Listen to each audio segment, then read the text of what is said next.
Blog Talk Radio.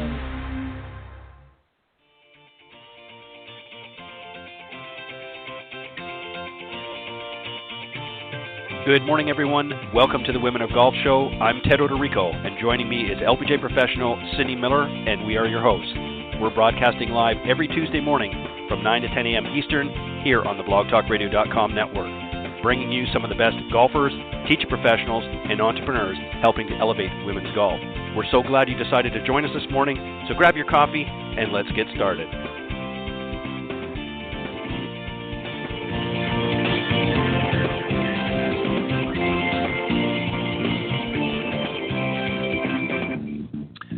All right, good morning, everybody, and welcome once again to the Women of Golf Show. I'm Ted Odorico, and right alongside, of course, each and every week is none other than Legends Tour player and LPGA professional Cindy Miller, and we are your hosts here on the Women of Golf. Good morning, Cindy. Good morning, Ted. How are you? I'm doing well. It's the 8th of December. Where's this month going? It just seemed like it was December 1st, and now all of a sudden it's the 8th. And Christmas is just right around the corner. Are you ready? I'm almost ready. I'm more ready than I normally am. I don't know why. I'm pretty much there too, actually. We'll talk about that here in just a second.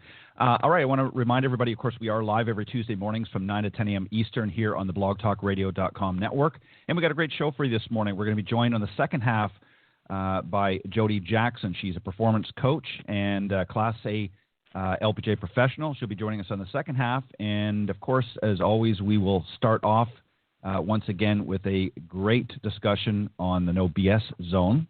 And we're glad that you can join us. But let me remind everybody, of course, the Women of Golf is brought to you by iGolf Sports Network and Golf Tips Magazine. iGolf Sports is a live stream broadcast and media production company providing top-quality programming designed to attract the golfing enthusiast. And, of course, Golf Tips, the game's most in-depth instruction magazine, offering insightful reviews on the latest equipment, tips from top PGA and LPGA teacher professionals, all designed to help improve your game from tee to green. So subscribe today at golftipsmag.com. Pardon me. I didn't know if I was going to get through that without a cough. Apparently not. It's kind of, this year has just been a little bit, we'll get to our discussion in a moment, but it's been a little bit crazy. It's hard to know what to do. You know, we're now getting in certain parts of the country, Cindy, we're getting some, the latest is more shutdowns,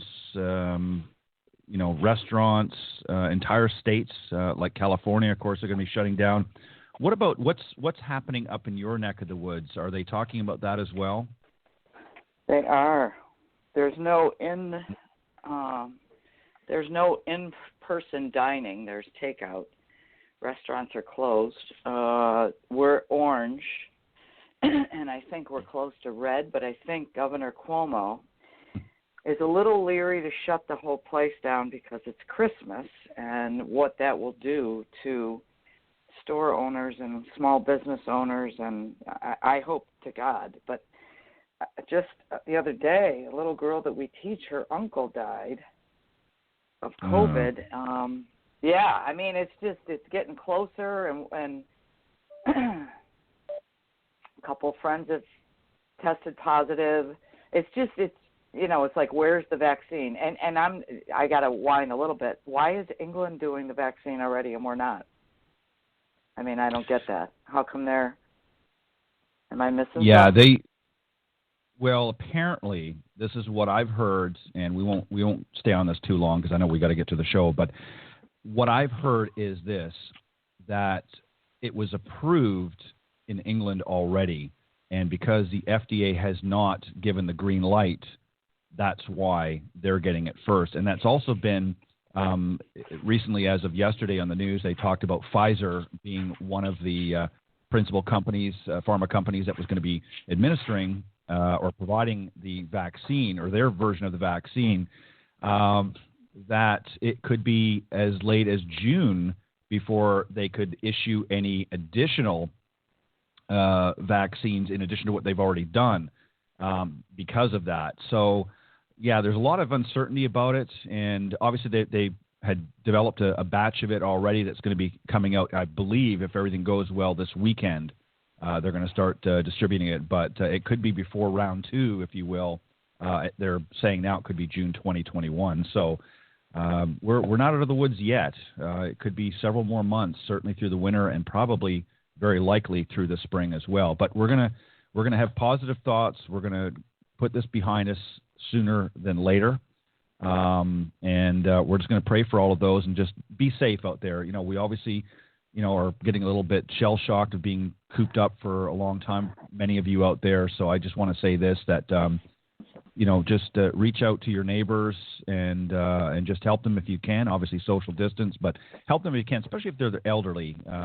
Do what you can to help them, because a lot of people are very unsettled right now. And coming into this Christmas holiday, we need to spread some of that cheer and help lift people's spirits up. And we'll hopefully get this vaccine out and through to the masses again very quickly. But that's what I've heard as of yesterday, so we'll see what happens. But very difficult for a lot of families, and our condolences go out to those that have obviously lost loved ones and are struggling through the coronavirus. All right, Cindy, we're going to talk a little bit in the No BS zone. We're going to start the show off, and then we'll be joined by Jody on the second half. I thought we would reflect a little bit on 2020 with some of the points here. And I thought one that we could talk about. I know we've kind of touched on this a little bit earlier, but things have progressed even more. So we'll sort of revisit some of these. But what were some of the biggest improvements, Cindy, that you have seen this year among students?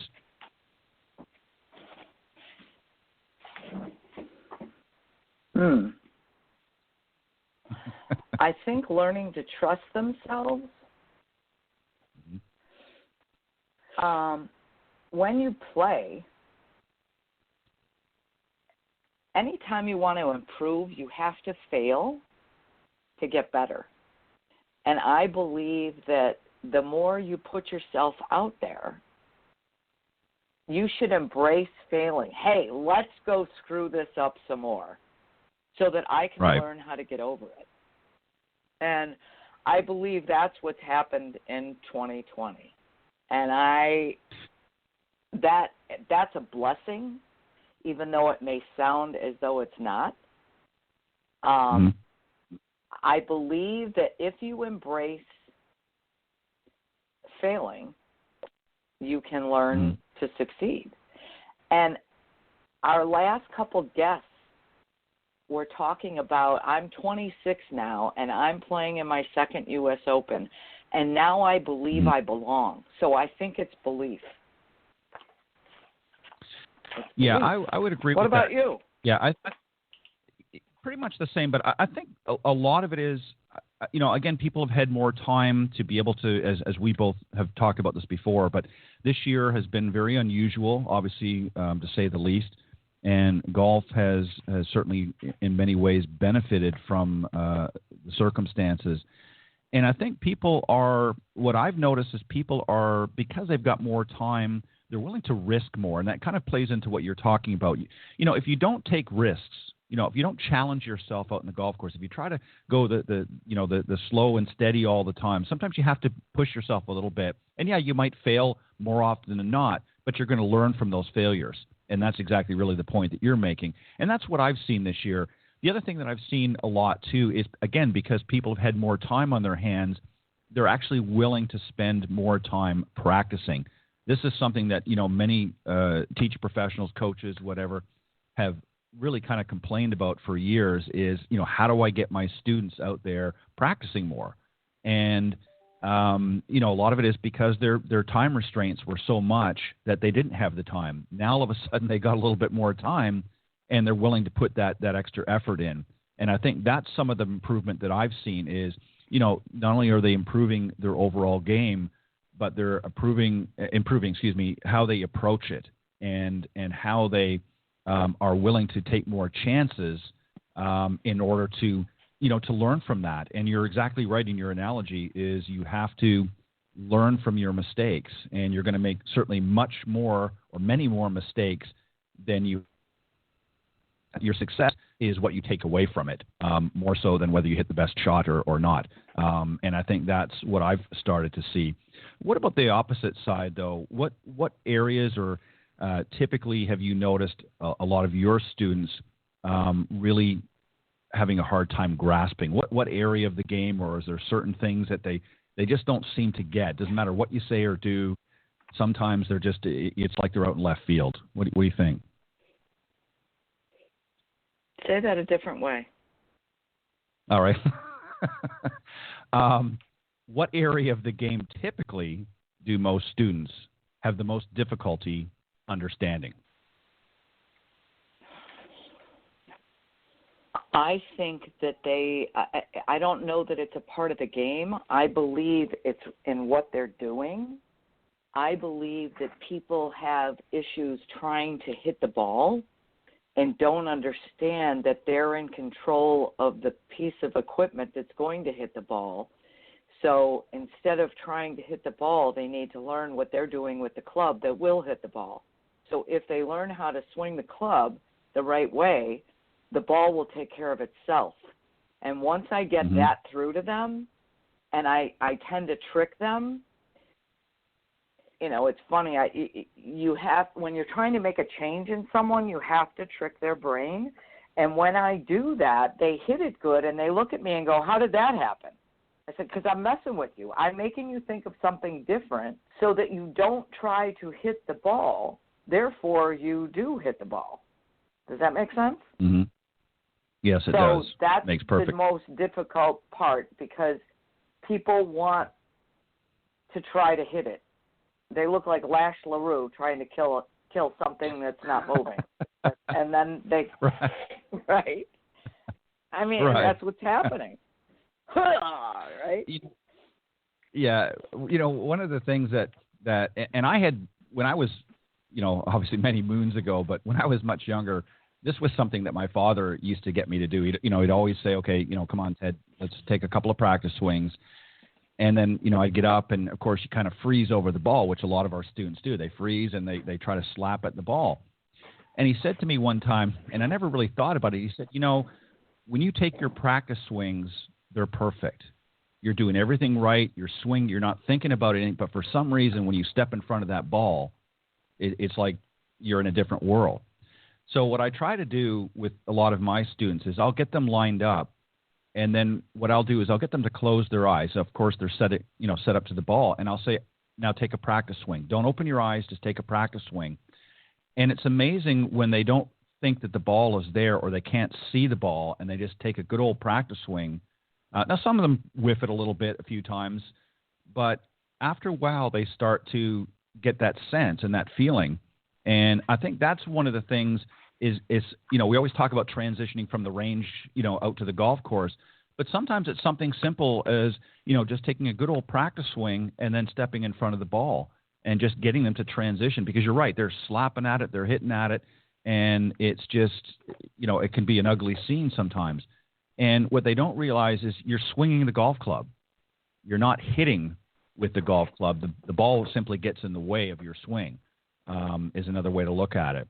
And that's something that I think a lot of people grasp, is they just, for some reason, their practice swing looks pretty good, but then they get in front of that ball and all of a sudden they're tensed up and they're just, they're changing their swing for some reason. And, that was something my father used to say to me all the time. He says, "Now, why are you swinging differently when you're over the ball than when you just take a practice swing?" He said, "When you take a practice swing, it's fluid, it's, it's balanced, everything works great. But then as soon as that ball's there, it just, all the wheels fall off the bus, so to speak." And I think that's something that I've noticed this year particularly, that I've tried to help with my students. And that's something that they still, don't always grasp. But, you have to try to, as you said, you have to sort of trick them. Cindy, we all, I think, would agree that the grip, the stance, posture, balance, and so on, is key to building a solid foundation. But what are some other things that you think are important for students to understand if they want to become a better player? I mean, we want to build that foundation first and foremost, but what are some other things that you can think of that are important if you want to be a better player? Planning your shots. I don't think people take enough time contemplating and inspecting their options, where they are, where they want to go, what's their smartest play from this location. I don't believe they take the time to do that. I think they just grab a club and go. And I think if they took, Yep. while they're getting to their ball, whether they're walking or riding in a cart, okay, what's this new challenge? What am I faced with? Where am I going? The water's over there. Well, how far is the water? Should I lay up? How can I make the game easier by missing it better? And that's what I think they miss. And I think if they started to think that way, it would change everything.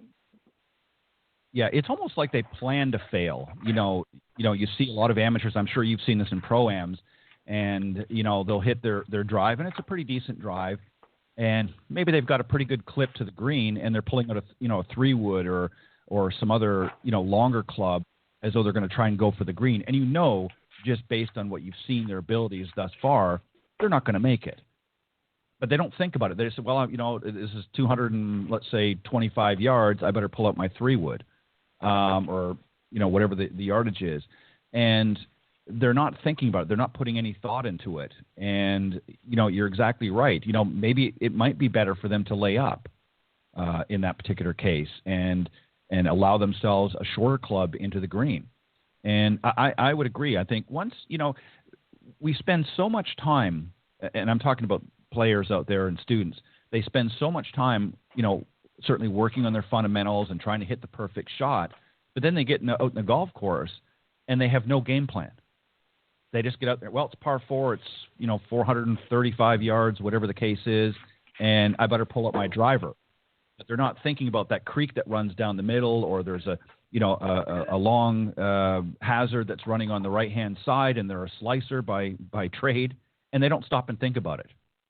And so I would agree with you. I think poor planning is something that, if you want to become a better player, you need to do.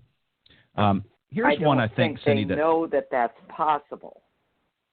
I don't think they're aware that, I shouldn't do that, right? Right. And obviously that, comes over time. It comes with experience. You learn as you go along. And that's really going back to your earlier point about it's okay to fail.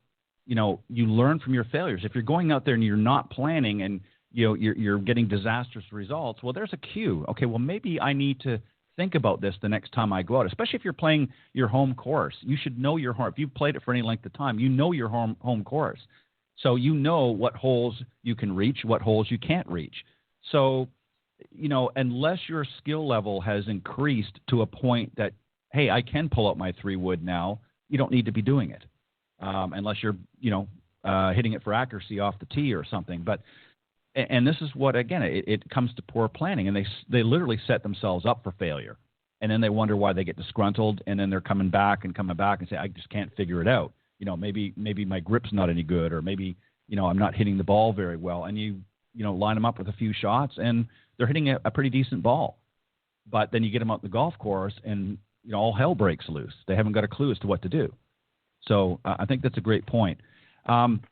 Here's one now. I know we try to avoid this. I don't believe in quick fixes and so forth, and I know you don't either. But this happens sometimes. Somebody comes up and talks to you and says, hey, I've only got a few minutes. So let's say you've got 10 minutes with a student. What would you say or advise them to do to get the most out of that time?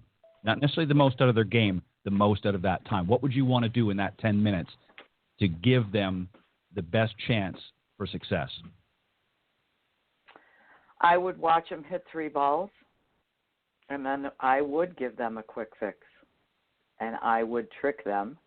So let's say it's somebody who keeps topping it. I would tell them to put some garbage or grass behind the ball and make sure they brush the ground. If they're slicing it and their body's moving way too far forward, I would make them pick up their left heel and keep it up the whole time. I would give them a fast, quick fix. And they would look at me shocked, and I would say, look, your brain is not going to grasp this. You need to do what I'm telling you to make this work on the course. What would you do? Yeah, something similar. I think I would want to give them something to think about. If they're coming up and they're saying, hey, can I have, a few minutes of your time? Normally I don't like to do that because, again, you're not really, getting a proper assessment. But if somebody said, hey, I've only got a few minutes here, can you help me with my game? Again, I would do similar, maybe 3 to 5 shots, get an idea of what's happening with them, where the ball's going and that sort of thing. And then I would probably do something similar to what you suggested. I would probably give them something. I'm more, I think, as opposed to actually altering, especially in 10 minutes, you can't do a lot of things. But, instead of altering their swing, I would probably say, you're not hitting it very far. You're not getting a lot of club head speed. So what you need to do is don't try to, belt it out there. If you get on the tee and you're not hitting, you can't hit your driver very well, that's not the club to put in your hand. So I think I would probably say to them, let's dial back the clubs a little bit, especially on your tee shots. And going back to the point we just talked about before, and that is to have them really think about what it is they're going to do. Because most people, they can hit a pretty decent ball unless they're, an outright beginner. And I think if you give them too much to think about, so I like to keep it simple as possible. And I usually say to them, let's dial it back a little bit until you get more comfortable and see how that helps. And that's what you want to practice on, is let's hit the clubs I know I can hit well, and don't try to engage with something you can't until you go out in the range and work on that. And that's probably what I would do in 10 minutes. And I found, I think for most people that works is just getting them to sort of focus on the clubs that are working well for them, what they are able to hit, than trying to frustrate them and spending most of their time trying to hit clubs they can't. And let's get in a full session and let's find out the reasons why they're not hitting those clubs any better. And then that's when we can work on those areas. One of the interesting things, Cindy, with golf marketing and social media, being presented to the average golfer, and this is everybody, it's not just from the manufacturers, but this is just social media as well, in general, different golf groups and things like that. In your opinion, are we overwhelming the average golfer out there with too much information? And let me sort of preface this a little bit. We all have, most of us anyways, have websites and things that we want to direct our students and our followers to give them some tips and things like that. But there is so much information out there, both good and bad. Do you think that in some ways that maybe we're kind of oversaturating the market a little bit, and that people are just getting so much information that it's confusing to them? What do you think about that? I don't think it's just the websites. I think that the good news for teachers is that students are confused, and the bad news for students are confused. And I believe that students are looking for advice from too many sources, which is helping them confuse themselves. So if I were listening to this radio show right now and I was hitting it terrible, I would not go look for the fix, because there are different churches, if you will. People teach differently. Sure. I believe you need to find someone that you can easily communicate with, that you like, that makes sense. I would investigate the source before I would listen to the solution, because it could only make things worse. That being said, I would definitely investigate, who do I want to listen to? And I think that's a blessing for students, because they can choose from, millions of teachers. But I believe that they need to be sure that they're finding the one they want to work with, because there's so much out there, it could ruin you. What do you think? Yeah, and no, I agree. There is a lot of information. I mean, even when I look at it, it's like, wow. I mean, everybody's, putting their 2 cents in there. And there's obviously a lot of very qualified people out there for sure, but there's also some that are kind of just throwing their 2 cents in, and they're not really qualified. They haven't really taught for very long. They're not really, certified in the right areas. And what often happens is you get a situation, and I'm sure we've talked about this before, where you get a student will come in and say, well, you know what, you talked about this the last lesson, and I was watching a video the other day, and well, they're kind of saying something different, and they're doing, and we get into a situation now where you're starting to spend time. I mean, I don't, but I mean, I've spoken to others that have, where they're kind of spending time debunking, a lot of myths out there or a lot of misinformation. And, yep. And so going to your point, I think that's great. I think you need to, it's good to have a lot of choices. You don't want to just, we have a lot of choices with our phone companies now. We have a lot of choices with insurance companies and things like that. If we just had one out there, that wouldn't be so good. So it's good to have options and choices. And you're exactly right. You have to find somebody that, kind of fits your style. Maybe, they communicate well with you. They sort of speak your language, if you will. Some people are very visual people. You want to make sure that whoever you're dealing with, that your personalities, click very well. And that's something you have to look at. And then you obviously want to make sure that they're qualified to teach, for sure. And then what you want to do is you want to stick with that. You want to say, okay, I'm committed to this individual. They're going to help me with my game. I've, done the research. I've done my homework, so to speak, and let's go for it. And then block everything else out there. Now, if there are some things that come across your way, there's nothing wrong with discussing it. But if you're going to get into a situation, Cindy, where, the student is spending more time talking about things they've seen elsewhere instead of focusing on what you're bringing to the table, that's not a good it's actually a recipe for disaster, I believe. What do you think? Well, what I do is I say the reason the ball is going where it's going is because the club is doing this. And you're the one that's holding the club. So if I explain why it does what it does and what's causing it, it typically helps them understand. Now, the solution, this is what I'm giving you, the prescription for hitting it better. Do they always listen? No, because no one wants to look in the mirror. No one wants to say, oh, I'm doing that. If lightning struck you and said, here's how you stop slicing it, and it was God, would you believe him? Or would you go look at YouTube? Sorry, but I can't help it. Yeah, no, it's good.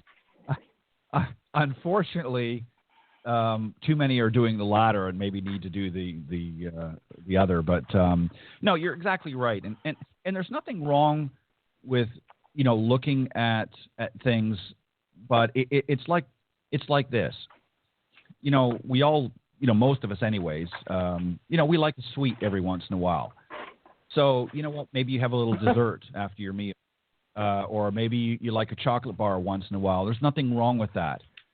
But we know what's good for us. We know what makes us healthy, what makes us feel better. And unfortunately, if we're satisfying cravings all the time that are not good for us, it has or can have detrimental effects, not only on our health, but not good for your teeth either. And unfortunately, this is the trap that many people fall into, and is they want that, they want what they want and they want it now. And so they want the quick fix. They want to, they want to go out there and it's like, well, I've seen this and, I've been trying this for a week, even though they just had a lesson with you last week and you've given them some good instruction and some tips to work on. They're not working on what you're telling them, or they should be, but sometimes they'll get deflected because of something else they've seen, because they think, well, this looks like it might be faster or easier, or I don't have to spend as much time. And it goes back to what you said earlier, is you have to commit to these things, and if you're not willing to do it, you're not going to improve. So in the last moment or two right, before we bring Jody out as we wait for her, there's a lot of our listeners out there that are maybe new to golf this season. You know, the pandemic has, brought a lot of people out to the golf courses. What's a quick checklist? Again, we're limited on time here. What's a checklist that you would put together to give them the best start? If you're brand new to the game, what's a sort of a Cindy Miller quick checklist of things that you need to do in order to give yourself the best start on this game? Find a good teacher, that's all. And set up a lesson. That's what I would do. And then the teacher would help you. What kind of clubs and how much should you be there and how much should you practice? I mean, again, there's too many. We don't have enough time to go through it all. But find a good teacher. Investigate. And the beauty of the Internet is the fact that you can, Google teachers in your area. And if you're a woman, it doesn't mean it has to be a woman. And if you're a man, it doesn't mean it has to be a man. Find the best teacher and investigate, look at their reviews, and book one lesson and see if it helps. I have people come in for an intro lesson. I say, if you don't like me and you don't like it, you don't have to come back. And if you do like me, you can apply that money towards a package. And then I'm going to give you everything you need to be able to go play golf. Yep. And that's right. It really boils down to this. It's somewhat of a personality contest, if you will. Obviously, skill levels have to be there as well, but it's a personality. I mean, you might get somebody that comes in and for some reason they're just not hip to your style of teaching, or me or somebody else. And that's the beauty, is they can search out and find out who they want. And just because, if you're married and your spouse is learning from that teacher over there, that doesn't mean that you have to. Find your own teacher if that one doesn't fit the bill. There are so many great options out there, and I'm 100% with what you just said. It doesn't matter whether it's male or female. There are a ton, and I mean a ton, of great LPGA teach professionals. In fact, if I had my druthers, I would probably take one from an LPGA professional than I would a PGA. And I know I'm going to get hung for saying that, but I just think that they're very articulate. I mean, we've had a lot of great, present company included, Cindy, great LPGA professionals on the show, and they're very articulate, and they really, really listen. That's the thing, is they've really got to listen to what it is, what your needs are, and what it is that you want to accomplish. And it's not about their agenda or what they want to try to think that you need. It's really what you want to do with your game, and then they put together the best package that's going to get the results that you're looking for. So, all right, great discussion. I really like that this morning as we reflect back on 2020. And we're going to move forward, and we're going to bring our very special guest this morning, Jody Jackson. She is a performance coach, agent for mindfulness, and game changer who uses golf as the training ground to support people in achieving their personal best. She's a Class A member of the LPGA. She currently works as an instructor for the LPGA Global Education Team, both online and internationally, and operates the Jody Jackson Golf on Vancouver Island in British Columbia, a fellow Canadian, as it were. So, Cindy, let's welcome our very special guest this morning, Jody Jackson. Good morning. Good morning. It's early for you. It is early. It's like 6:30 a.m. out here on the West Coast, but I'm good with it. Thanks for getting up for us. You're very welcome. Thank you. Thank you, Jody, for joining us this morning. And we know it's early. Cindy, you go ahead, and I'll let you start things off. All right. So the obvious question: if you're one of the global education teachers, tell us how difficult it's been to teach the teachers how to teach when you can't get together. What have been the wins and the challenges this year?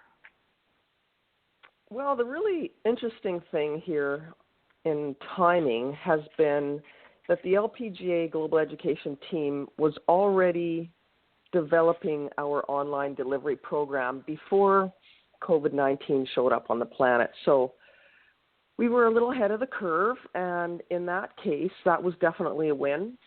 The other win is that we can now access or provide accessibility to international people, and that is what the global education is it's all about access for everyone on the world. And so, traveling can be an expense for a lot of people, and we're finding that this will open it up to allow people to be a part of our membership, part of our training, and that's a great thing. Some of the difficulties, as you know, it's a different environment. The energy is slightly different. Can we get across the points of content and delivery? Absolutely, without a doubt. And sometimes, in looking at tracking that check for understanding, it's a lot better because we have assignments and discussion boards and live calls in place to allow for that individualized tracking of are they getting what we're putting down. So other than kind of the environment, Cindy, that, it's not quite the same as being in a room or at the facility, golf facility, green grass together. I'd say so far the wins are outweighing the challenges. That's awesome. And I just have to ask, why? Tell our audience why the LPGA education program is so outstanding in the field of training and teaching professionals. Well, I think it's been an evolution of, moving from the early days of Dr. Gary Wyron and the laws, principles, and preferences model to what we now call our integrated performance system, which essentially is a holistic, scientifically based, and best practices approach to teaching and coaching. So, in simple terms, it's constantly evolving, and it's based on what's happening in the real world. And in that case, it's flexible, it's changing with the times. And again, the number one thing when it comes to that IPS, or integrated performance system, is that it's all about the individual. And so essentially we're looking at catering to who's in front of us, not using some type of a system that's generalized. And so the IPS, like I said, being scientifically based, takes into account the individual golfer, his or her physical capabilities and limitations, the equipment, that's a huge factor in creating the ball flight or the goal that our student wants, their intentions for what they're wanting to achieve, or even for that very specific shot that they're coming to us for. So it's very holistic. It's a blend of motor, learning, performance principles, physics, biomechanics, fitness principles, sports psychology, and even neuroscience. And Dr. Debbie Cruz has been with us for a long time now, and as we all know, she's done some amazing research on the front lines in neuroscience and the psychology of sport. Well, there you go. That's awesome. I think the answer I was looking for is we're going to teach the person that's in front of us, and that's, to me, that's the biggest difference. Ted, go ahead. So, Jody, Cindy and I were just talking in the earlier segment. One of our last discussions was about sort of the online presence. There's a lot of instructors, teaching online, not just because of the pandemic, obviously, but they've just sort of transitioned, partially at least, to an online instruction platform. What should consumers or players look for? Because and let me just again preface this a little bit for you, because I don't know how much of the conversation you may or may not have heard, but there is so much information coming at them over the internet right now. It's hard to sort of sift out what's really going to be beneficial for them and what's kind of just a lot of chatter. So if somebody's looking for that online instruction, what should they be looking for? Well, the first thing is there's a lot of bells and whistles in the golf industry, from training aids to different technology that's surfaced. And what is the purpose of these things, and how do they support, or how will they be used to support the individual in front of them and their particular goal? So, we can be told that technology will do the following for us. But in some cases, depending on that type of learning style that we have in front of us, they could even come out of that lesson a little more confused because of the excess of technology and online platform that's being used. So that would be the first thing, is to really understand what the individual instructor is using and how that supports that particular student or player seeking online instruction in their particular goal that they want to achieve. The other thing we just covered in class actually recently is the quality of capturing video swings. And this is something that really needs to be considered, because depending on how people are capturing their own swing and submitting it to the individual instructor, there can be a lot of misinformation out there. So, you know, if we're talking plane, for example, if that video is captured from the wrong camera angle, we could be right off base, you know, talking about a club coming so-called over the top or above plane when it was just a camera angle showing that. And now we've got an entire improvement strategy that isn't even relative just because of the quality of video submitted. So is there some training or is there some guidelines that these instructors are providing the players or golfers on how to capture video of their swings before they submit them in there? Yeah, let me just ask a quick follow-up on that, because that's a great point. Thank you for that, Jody. You know, when it comes to technology, you know, we've seen a lot of advancements now in 3D technology and, you know, biomechanics and so forth. And I know, talking with some of my students and getting some of their feedback, a lot of them really don't care so much about having all of this technology. I mean, certainly they want to see what their swing looks like. They want to see, you know, what it is they're doing right and what they're doing wrong. But are we, in some cases, are we relying a little bit in this, and I'm talking about the industry as a whole, are we relying a little bit too much on the technology in our teaching and not really paying attention to what the student's really asking? Thank you for saying that, Ted. That's brilliant. I 100% agree with you. And, you know, I you hear think that, our Cindy? industry could be our industry could be doing a serious disservice to our players because of the overuse of technology, for sure. And so back to your point on your original question, you know, what to look for in our online instructors is, you know, that holistic approach. Are they asking these questions up front on how do people learn best?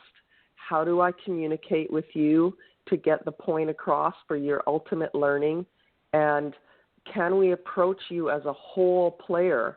In other words, not just technique, not just the, what am I looking for?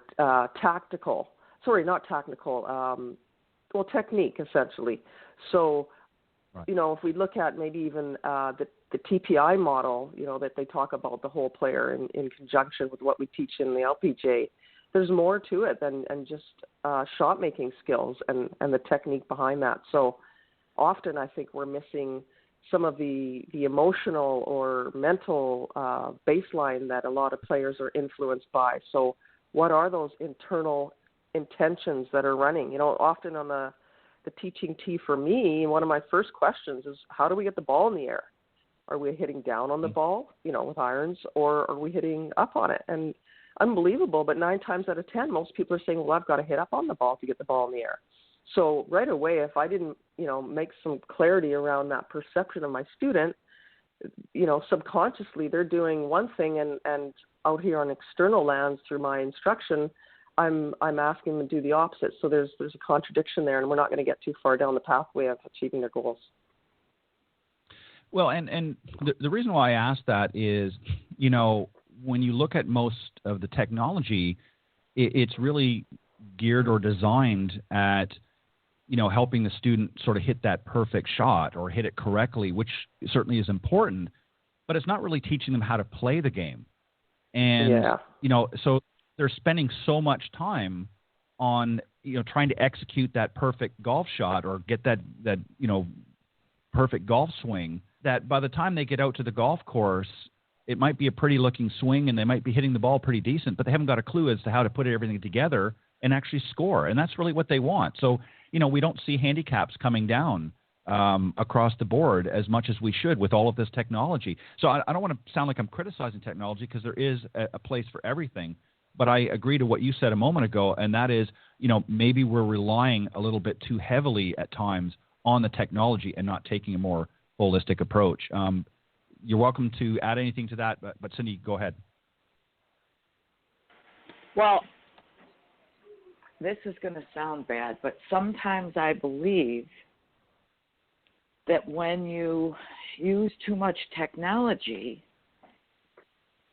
you're avoiding communicating with the student, and you're looking at a number, and you can't play golf thinking of numbers. So I believe that immediately you've got to find out, do they want to see it, feel it, or hear it, and who's the person in front of you, and where's the ball going, and what's the best way to teach them how to hit it better and play better golf. I mean, that's just simplified. Doesn't mean I don't have Flight Scope, but I don't really use it. And, or ES14 or whatever these other technology things are. But if you go into a studio and you want to strap somebody up to this machine, whatever. It's just my personal opinion. Now, if you're totally left-brained and you love all that stuff, then go find a teacher that teaches that way. But that's my opinion. Yeah, I agree with you, Cindy. Yeah, I don't want to confuse the student. And in part because I believe that it takes so much time to communicate the cause and effect and then give them a drill to practice, something to see, feel, hear, videotape them, but to make the changes that need to be made, I don't want them to worry about what's on a screen. I want them to be able to feel it, see it, and hear it themselves. So. Yeah, and I think it's important too. Students want. Sorry, I don't mean to interrupt. I was just going to say real quick. Students want to have a conversation with their instructor. They don't want to feel like they're talking to a monitor. If the coaches or the teaching pros' face is in the laptop or the monitor, and they're not really looking at the student other than through that perspective, then the student kind of comes away with the feeling that I'm just kind of, I hate to use this analogy, but I'm just another number. And they're looking for that interaction with their coach and student relationship, as opposed to, again, just sort of being another statistic in the process. Sorry, Jody, go ahead. Yeah, I think we teach people, we don't teach golf swing, and everyone comes to us with different capabilities. And Ted, you mentioned a lot of the technology is to do with teaching this perfect swing, and not only are we looking at the technique side of it, but we've got to consider their physical abilities. And I'll often see with our newer instructors that they've got some idea of what we need to be teaching our students, but they forget that some of our students that come to us have range of motion issues or mobility or stability issues. And we need to create a compensation, and compensation is not a bad word, but something that is individualized for that student so that they can be successful playing the game and not chasing some kind of a perfect swing. So if they can, like you said, Cindy, see, hear, and feel it from their own individual bodies, minds, emotions, vision, etc., then we're doing them a serious service and catering to that individual versus, plugging in this model golf swing that, this end-all, be-all, which is not the case. I think we would have more golfers having a lot more fun on the golf courses if we really looked at training them from their inside out, teaching them how to be their own best coach and not rely on us so much. And who knows, maybe, we've built it into this economic model as a golf instructor to to create more lessons by keeping them more confused. Mm-hmm. Right? Right. Now, again, let me just back this up, because if you are trying to play on tour and you're a really good player, you know, under a 5, maybe these numbers will help you see something that's, you know, more detail-oriented. So I'm all for that. But my students that, you know, my typical student is someone who's just starting out or would love to keep score or get it airborne. So I think it also depends on the student. Yes. Yeah, and I think there's a timing for everything too. I think as the student, progresses, and maybe some fine tuning needs to happen, you know, then you might want to take a little bit, you know, closer examination through using some of the technology that's out there. But I think, to go to your point, Cindy, I think when we see a lot of students, you know, first-time students, they're sort of hooking them up to the electrodes from day one. You know, it just adds to the confusion, and they don't understand what all this means. In fact, there's a lot of teachers that don't even understand what, in some cases, what a lot of this means, and so, you know, they're spending most of their time trying to translate what all of these numbers and the bells and the whistles, you know, really mean, and not really teaching the game itself. So this poses a question that I want to ask you, Jody, in relationship to, you know, training teaching professionals. How do you find balance? How do you help them find balance in their teaching? Obviously, everybody's different. Everybody has their own pattern. But how do you, you know, help them understand from a holistic standpoint that, you know, technology is good, but let's not, you know, beat the students over the head with it? How do you sort of have that conversation with them? I think I heard earlier in your conversation that you know, our instructors have to first and foremost be very good listeners, and before they can be a very good listener, they have to ask the right open-ended questions to create responses that, like I always kind of joke with them and say, you know, you're almost like a CSI detective, and you want to peel that onion, each layer, and get into the perspective of your student in front of you and really understand them, versus starting from the outside and say, okay, Jane, I'm going to introduce you to TrackMan today, and her eyes are like glazing over because that just doesn't work for her. So I think the balance is all about it being student-centered and starting from that student and asking for what they are all about, what they've come to you for. Continue with open-ended questions. Listen. Instead of, you know, giving everything that you know about a golf swing to them, pick and choose, and you know, provide those specific things that you think as an instructor will help that individual in front of you. And if it's getting them on, you know, a balance board or a pressure board and allowing them to see for the first time how to transfer their weight and finish that energy flow to finish, because it's tactile and that works for them, then absolutely introduce that technology. But you're not going to impress them by introducing it for the fact that, hey, I've got this bell and whistle for you. I think it has to be flipped from the inside out, from that perspective of the student. Well said. I agree. I think you have to. There's a right time to introduce it, and I think sometimes the students will almost even guide you into that next step. And I think if you sort of are hitting them hard and heavy right from day one with a lot of this technology, especially your newer golfers, many of them are going to be very intimidated by that. They don't want to, you know, look foolish. It's difficult enough. It's stressful enough to come out there if they've never played before. Now all of a sudden they've got to perform for a machine, you know, get the right numbers, and so it's very, very confusing. Cindy, go ahead. How has your summer been? Let's change the subject. Who are you asking? Me? Yes. You know what? It was fine.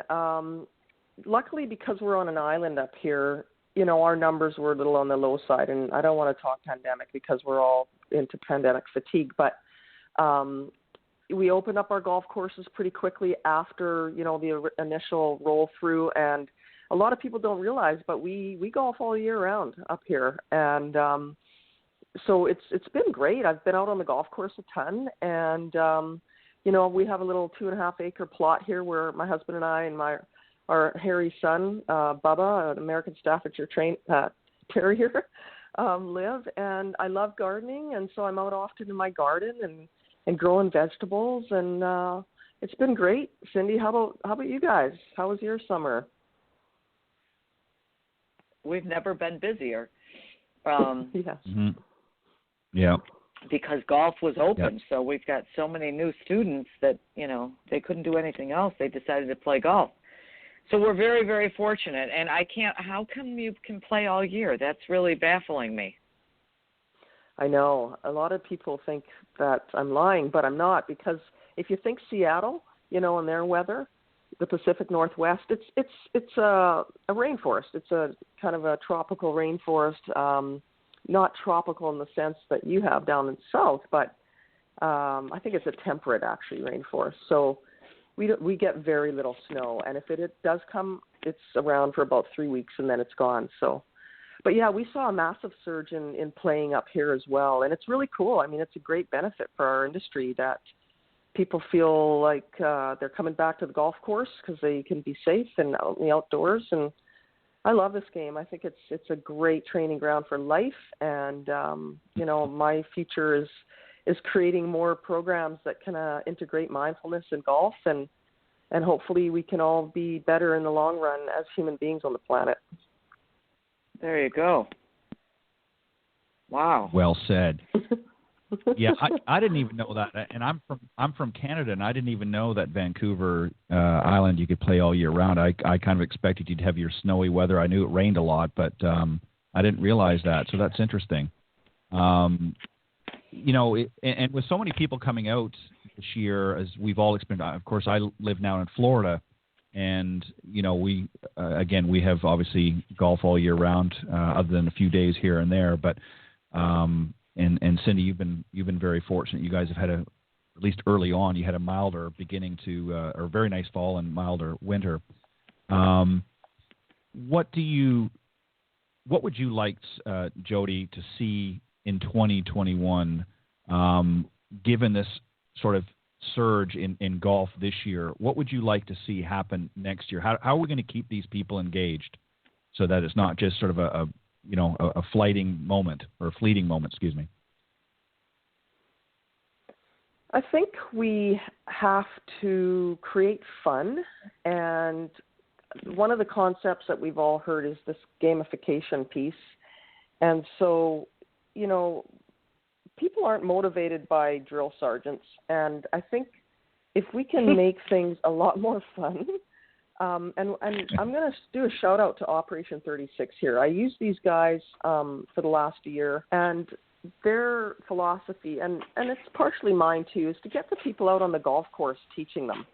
You mentioned that earlier, Ted, that we're teaching golf swing and technique a whole lot, and we're not allowing players to learn how to actually play the game. So if we can create some things like Operation 36 has done, where they start at 25 yards out, the par is 36. If they can go around in 9 holes and get that ball in the hole from 25 yards out in 4 per hole is the goal. If they get a 3 on one and a 5 on another, that still works as long as they get a 36. They get to move back to 50 yards and try it all over again. And it's kind of a combination of that technology, of that online relationship with their instructor, and the gamification and fun. So that's what I'd like to see, is some innovation that gets people off the lesson tee, gets them on the golf course, create some games and some challenges, have some social interaction amongst players, some camaraderie that allows people to be motivated from each other, and let's not be so damn serious and have some fun out there. I couldn't agree more. Well said. Jody, as we wrap up, we want to just give you a quick moment to let the listeners know if they want to reach out to you or find out more about your teaching and what you're doing, what's the best way to get in touch? Yeah, I've got a website, jodyjacksongolf.com. I'm also on Facebook, Jody Jackson Golf, Twitter, Instagram, and through the LPGA. We have it right on our site on how to get a hold of our instructors, so you can reach me there too. Perfect. Awesome. Thank you so much. What a pleasure. Thank you, guys. Thanks for having me.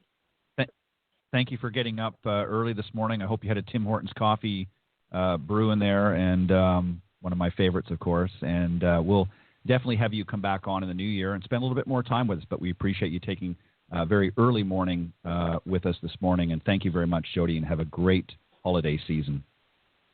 Thank you, and to you both. Thank you. Bye-bye. All right, it was Jody Jackson. JodyJacksonGolf.com. You can get in touch with her there or right on the LPGA. All right, interesting show. Enjoyed it. Had some good discussion and a great guest. And we want to thank you for joining us this morning. As always, Cindy, thank you very much. And thank you guys out there. And we'll see you next week. Next week, by the way, will be our last show of the 2020 season. We'll be taking an extended break, and we'll be coming back. I believe it's February 2nd. Will be our first show. We're going to take a longer break as we get ready and gear up for a new year. So make sure you tune in next week here on the Women of Golf. God bless everybody and have a great week. Thanks, Cindy. Thank you.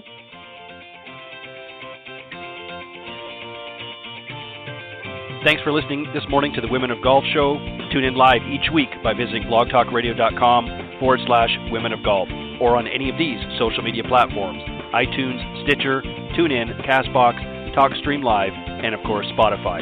If you can't join us live, check out our on-demand section for previously aired broadcasts. To get updates for future shows and upcoming guests, you can follow us on Facebook at Women of Golf. You can also follow me on Twitter at TedandBuckCEO and Cindy at Cindy Miller Golf. Please remember to join us next week on the Women of Golf Show. See you next time. This has been a production of the iGolf Sports Network.